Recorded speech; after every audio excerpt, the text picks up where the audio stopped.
Corona क्रांति राजकुमारी को क्या मिला था सबक। आजादी का दिन जब पहली बार आयोजित किया गया होगा, कितना उल्लास रहा होगा हर भारतीय के मन में।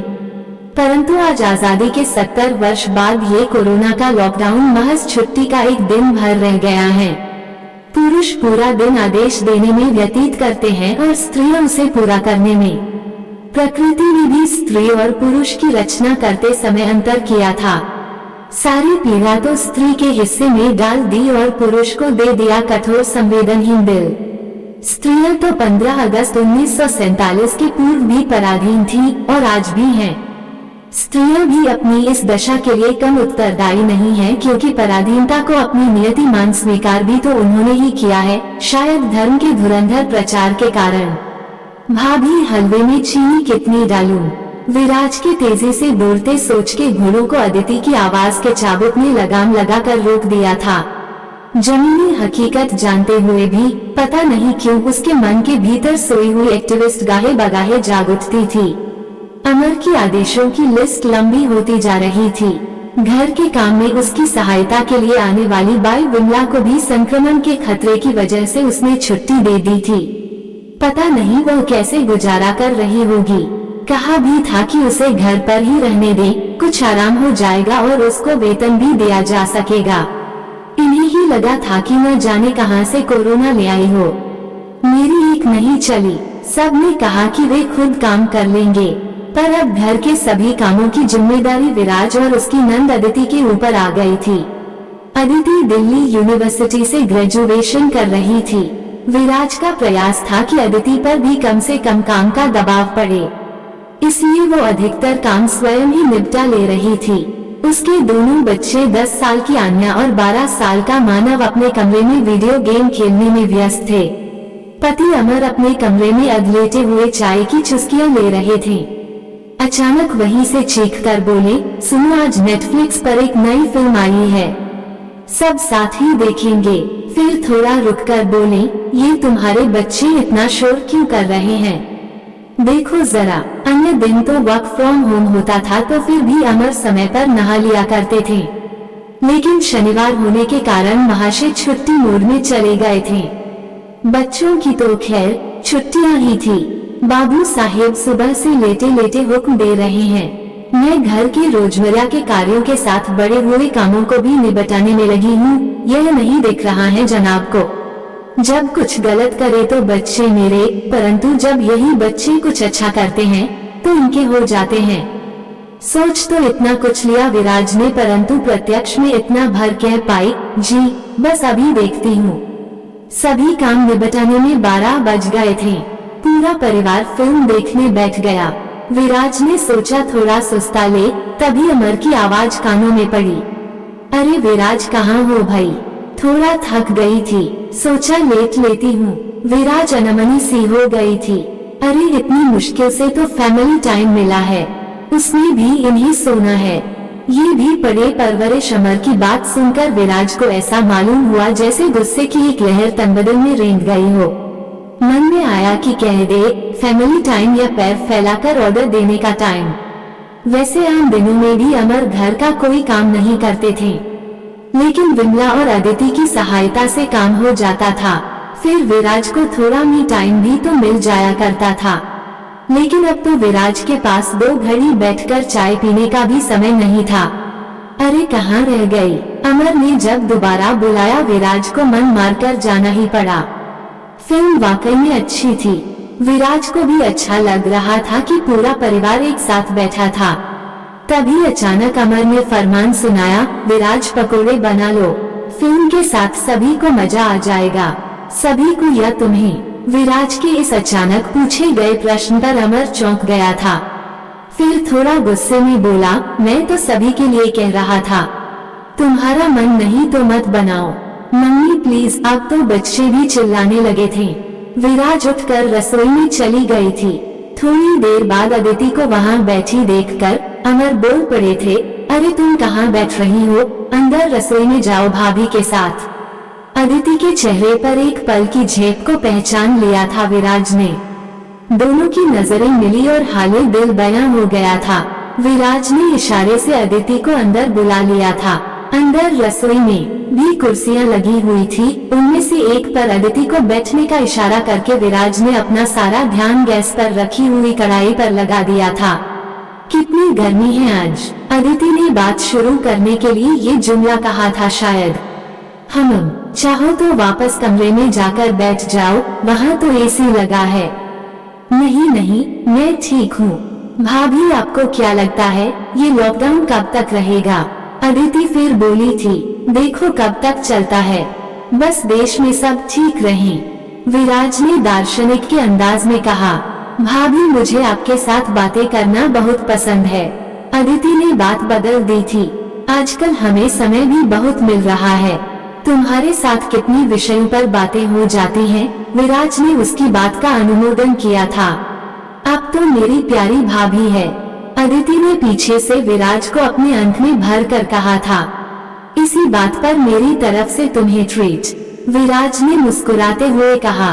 क्या मिलेगा ट्रीट में? अदिति ने पूछा था। तुम पहले ये पकौड़े दे आओ, खाना तो तैयार ही है, तुम्हें अच्छी सी चाय पिलाती हूँ। भाभी आप चाय लेकर बालकनी में चलो, मैं पकोड़े देकर आती हूँ, अदिति ने बड़े प्यार से विराज को कहा था। लॉकडाउन में भी इन्हें 5 दिन का काम और 2 दिन की छुट्टी मिल रही है, परंतु हमें कब मिलती है छुट्टी? यदि कुछ कहूँगी तो एक ही उत्तर मिलेगा, तुम तो सारा दिन घर में आराम ही करती हो। हमें तो बड़ी मुश्किल से छुट्टियाँ मिलती हैं। उस समय दिल करता है कि कह दूं, यह आराम एक दिन के लिए तुम भी लेकर देखो, तो कहती क्यों नहीं? विराज को पता ही नहीं चला था कि कब उसके मन की आवाज जबान से निकलने लगी थी। अदिति ने सब सुन लिया था। उसके प्रश्न का उत्तर सोचने में विराज को समय लगा। अदिति भी पास आकर बैठ गई और अपना प्रश्न दोहरा दिया था। इस बार विराज बोली थी, अब बात तो उनकी भी पूरी तरह से गलत नहीं है। ऑफिस में परेशानी तो कई तरह की होती ही है। अब विराज का स्वर बदल गया था। पुरुषों से अपने कार्य के लिए सम्मान की अपेक्षा हम तभी कर सकते हैं जब स्वयं हम अपने कार्य को सम्मानित महसूस करें। अदिति की आंखों में चमक थी। हमारे कार्य का कोई आर्थिक महत्व नहीं है, सम्मान इस दुनिया में द्रव्य संबंधी है। विराज ने ही कहा भरकर अपनी बात रखी थी। मैं ऐसा नहीं मानती, कामकाजी स्त्रियों को कौन सा सम्मान ज्यादा मिल जाता है। घर आकर उन्हें भी चूल्हा चौकी की इस आग में जलना ही पड़ता है। बाहर से थक कर दोनों ही आते हैं, परंतु पुरुष के हिस्से आती है टीवी का रिमोट और सोफे का आराम। स्त्री के हिस्से आती है रसोई और बच्चों की पाई। अदिति ने उसकी इस बात का खंडन किया था। विराज उनकी बातों को अनमने भाव से सुन रही थी कि अनायास ही नीचे की फ्लैट से आ रही एक स्त्री की आवाज ने उसका ध्यान अपनी ओर आकर्षित कर लिया था। विराज उसे नहीं जानती थी, कभी मिलने का समय ही नहीं मिल पाया था। वो और उसके पति दोनों ही इंजीनियर थे। कभी कभी बालकनी से उनके मध्य एक मुस्कान का आदान प्रदान हो जाया करता था। वो किसी से फोन पर बात कर रही थी। मेरी राय में इसमें मर्दों से ज्यादा औरतों की गलती है। दोष पुरुष पर डालकर औरत अपना पल्ला नहीं झाड़ सकती। बचपन से मर्द को ये बताया जाता है कि तेरे सारे काम करने के लिए घर में एक स्त्री है। उसकी परवरिश ही ऐसी होती है कि वो स्वभाववश ही आराम पसंद हो जाता है। कभी माँ, कभी बहन, कभी बीवी बनकर हम औरतें ही उन्हें आलसी बना देती हैं। अब जब मर्द को ये पता हो कि घर में औरत है उसका काम करने को, तो फिर वो क्यों अपने शरीर को कष्ट देगा? आराम किसे बुरा लगता है, इसलिए वो तो काम नहीं करेगा, तुझे काम करवाना पड़ेगा। उसे समझाने से पहले तुझे खुद समझना होगा कि तू भी इंसान है और तुझे भी आराम की उतनी ही जरूरत है। तुझे क्या लगता है रवि हमेशा से घर के काम में मेरी मदद करता था? नहीं, उसे खाना बनाना मैंने सिखाया है। अब देख मुझे से भी अच्छी खीर बनाता है। चल अब फोन रखती हूँ, रवि बुला रहा है। फोन रखकर न मालूम किस भावना के वशीभूत होकर उसने ऊपर देखा। वहाँ 2 जोड़ी आंखों को अपनी ओर घूरता पाया। उन आंखों में ईर्ष्या और सम्मान का भाव एक साथ मौजूद था। ईर्ष्या इसलिए कि जो बात वे अभी तक सोच भी नहीं पाई थी, उसे वो इतने अच्छे से समझ गई थी। सम्मान इसलिए कि न केवल समझी थी अपितु अपने जीवन में सकारात्मक परिवर्तन भी ले आई थी। उन दोनों की खामोशी ने एक दूसरे से संवाद कर लिया और एक छोटी सी चिंगारी उसकी आंखों से विराज की आंखों में प्रवेश कर गई थी। बिना किसी शोर के एक मूक क्रांति का जन्म हुआ था। वो अंदर चली गई थी। अदिति और विराज दोनों चुप थे। मध्यम वर्ग की सोच में बदलाव एक क्रांति ही ला सकती है। अदिति ने चुप्पी तोड़ी थी। तब तक विराज ने प्रश्न ऐसे पूछा था जैसे उत्तर उसे पहले से पता हो। जो जैसे चल रहा है वैसे ही चलता रहेगा। अदिति जैसे स्वयं को समझा रही थी। उसकी बात सुनकर विराज एक मुस्कान के साथ बोली, बात किसी वर्ग की नहीं है। बात सिर्फ इतनी है कि जो तू कहता है बात सही लगती है, पर वो मेरे नहीं तेरे होठों पर सजती है। आप कहना क्या चाहती हैं? अदिति के स्वर में उत्सुकता थी। समाज में सकारात्मक परिवर्तन के हम सभी पक्षधर हैं, परंतु पहला कदम उठाने से डरते हैं। बदलाव केवल क्रांति ही ला सकती है, यह एक भ्रांति है। आत्मविश्वास के साथ बढ़े हुए छोटे छोटे कदम भी परिवर्तन ला सकते हैं। जैसे कि अदिति को विराज की बातों ने जैसे सम्मोहित कर लिया था। बच्चों को खाने के लिए बुला लेते हैं। विराज ने अनायास ही बातों का रुख बदल दिया। दोनों ही वर्तमान में लौट आए थे। हाँ, मैं आन्या को बुला लाती हूँ, खाना लगाने में मदद कर देगी। क्यों? विराज ने अदिति की तरफ बिना देखे पूछ लिया था। अदिति के चेहरे पर प्रश्न था। मानव क्या करेगा? पुरुष होने की उत्कृष्टता का लाभ लेगा। बदलाव अपनी परवरिश में लाना होगा। अपने बेटों को हुक्म देने वाला नहीं, साथ देने वाला पुरुष बनाना होगा और अपनी बेटियों को गलत का विरोध करना सिखाना होगा। तुम समझ रही हो ना? विराज के इन शब्दों ने जैसे अदिति पर जादू कर दिया था। पहला कदम लेना उतना मुश्किल भी नहीं था। भाभी, मैं अभी मानव और आन्या को बुला कर लाती हूँ। आज उन्हें मेज पर खाना लगाना सिखाते हैं। लगभग उछलती हुई अदिति अंदर की तरफ चली गई थी। कुछ सोचकर विराज भी उस तरफ चल दी थी। आखिर बड़े बच्चे को भी तो उसका नया पाठ समझाना था। जब विराज बैठक में पहुंची तो अमर किसी से फोन पर बात कर रहे थे। टीवी बंद था। बच्चे भी अपने कमरे में जा चुके थे। अमर की स्त्री स्वतंत्रता और सशक्तिकरण पर चर्चा अभी अभी समाप्त हुई थी।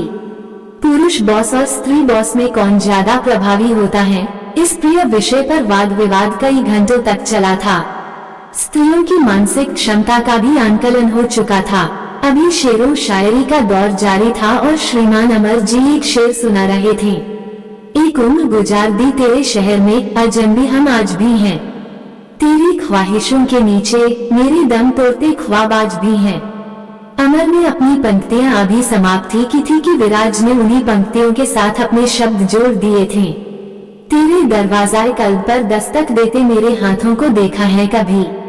तेरी गर्म रोटी की चाह में झुलसे मेरे हाथ तब भी थे और आज भी हैं। अमर चौंक कर पलट गए थे। अपने स्वप्न में भी विराज से इस तरह के व्यवहार की उम्मीद उन्होंने नहीं की थी। उन्होंने कंधे उचकाकर विराज से कारण पूछा। बेपरवाह विराज ने उनके कान पर से फोन हटाया और कॉल काट दी। कमरे में तूफान के बाद वाली शांति पसर गई थी। अपनी दम्भी आवाज में अमर ने पूछा था, यह क्या हो रहा है विराज? कुछ नहीं, इस कोरोना फीवर ने मुझे दो बातें समझा दी हैं। अच्छा, जरा मैं भी तो सुनूं कौन कौन सी? अमर के स्वर में तलखी थी। विराज सामने पड़े सोफे पर आराम से बैठकर बोली, पहली तो ये कि सही शिक्षा किसी भी उम्र में दी जा सकती है, मात्र एक मंत्र पढ़ना है, तुम भी करो ना। दूसरी, फैमिली टाइम घर की स्त्रियों के लिए भी होता है। घर सभी का तो घर के काम मात्र स्त्री के क्यों? मुसीबत तो सब पर आई है तो उसका सामना भी तो सबको मिलकर ही करना होगा। इतना कहकर विराज ने पलटकर पीछे देखा। आन्या और अदिति मेज पर खाना लगा रहे थे और मानव ग्लासों में पानी भर रहा था। अमर की नजर भी विराज की नजर का पीछा करते हुए उधर ही चली गई थी। सुनो, विराज की आवाज पर अमर ने उसकी तरफ देखा। खाना तैयार है, मेज पर लगा दिया है। अदिति अपना और मेरा खाना यहीं ले आएगी। अमर चुपचाप अंदर की तरफ जाने लगा था कि विराज ने फिर पुकारा, सुनो, बड़े बर्तन तो मैंने धो दिए थे, अपने और बच्चों के बर्तन धोकर अलमारी में रख देना। इतना कहकर बिना अमर की तरफ देखे विराज टीवी खोलकर अपना धारावाहिक देखने में तल्लीन हो गई थी। घर में कोरोना क्रांति का बिगुल बज चुका था। टीवी से आवाज आ रही थी। राजकुमार कुछ देर तक राजकुमारी के विचार परिवर्तन की राह देखता रहा। वो उनकी कोमल हृदय को लेकर विश्वस्त था, परंतु राजकुमारी की अनभिज्ञता उसे व्यग्र कर रही थी। उसकी निर्निमेष दृष्टि से अविचलित राजकुमारी अपनी सखियों के साथ आखेट में व्यस्त थी।